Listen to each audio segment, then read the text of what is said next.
এ quite place part 2 এর সাফল্যের পর এ কোয়াইট প্লেস পার্ট 3 নিয়ে আসতে চলেছেন নির্মাতা ও অভিনেতা জন ক্রাসিনস্কি।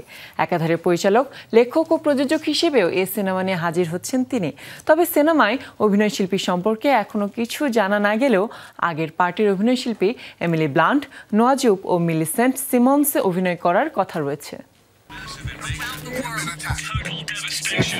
আ কোয়াইট প্লেস ফ্রাঞ্চাইজিটি অ্যাপোক্যালিপটিক ও পোস্ট অ্যাপোক্যালিপটিক হরর ঘরানার সিনেমা।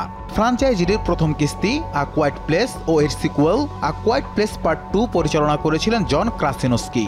মাঝে এর একটি স্পিন অফ আ কোয়াইট প্লেস ডে 1 পরিচালনা করেছিলেন আরেক নির্মাতা মাইকেল সারনোস্কি, যেটি মুক্তি পায় 2024 সালে। এবার আসতে চলেছে চতুর্থ কিস্তি আ কোয়াইট প্লেস পার্ট 3। এবারের কিস্তির গল্প সম্পর্কে এখনো কিছু জানাননি নির্মাতা। তবে জানা যায় গল্পে এবার তীক্ষ্ণ শ্রবণ শক্তি সম্পন্ন ভিনগ্রহী প্রাণী অর্থাৎ এলিয়েনের উপস্থিতি দেখা যাবে, যারা তাদের কণ্ঠস্বর ব্যবহার করে নানা কাজে পারদর্শী হবে। প্রথম দুই কিস্তিতে জন ক্রাসিনস্কির পাশাপাশি এতে অভিনয় করেছিলেন এমিলি ব্লান্ট, নোয়া জোপ ও মিলিসেন্ট সিমন্সের মতো তারকারা। এবারও একই অভিনয় শিল্পীদের আ কোয়াইট প্লেস পার্ট 3 সিনেমায় অভিনয় করার গুঞ্জন রয়েছে। তবে নির্মাতা ও সিনেমা সংশ্লিষ্টদের কাছ থেকে এখনো কিছু জানা যায়নি।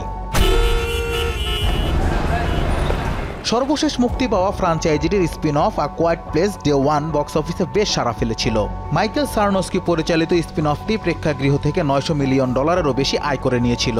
তাই এর পরবর্তী কিস্তি নিয়ে দর্শক ও ভক্তদের উৎসাহ অনেক। জন ক্রাসিনস্কির সাথে আ কোয়াইট প্লেস পার্ট 3 এর প্রযোজনায় থাকবে সানডে নাইট প্রোডাকশন ও প্লাটিনাম ডিউন্স স্টুডিও। প্যারামাউন্ট পিকচার্সের ব্যানারে 2027 সালে মুক্তি দেওয়া হবে A quite place part 3। Anas Imran, showbiz tonight.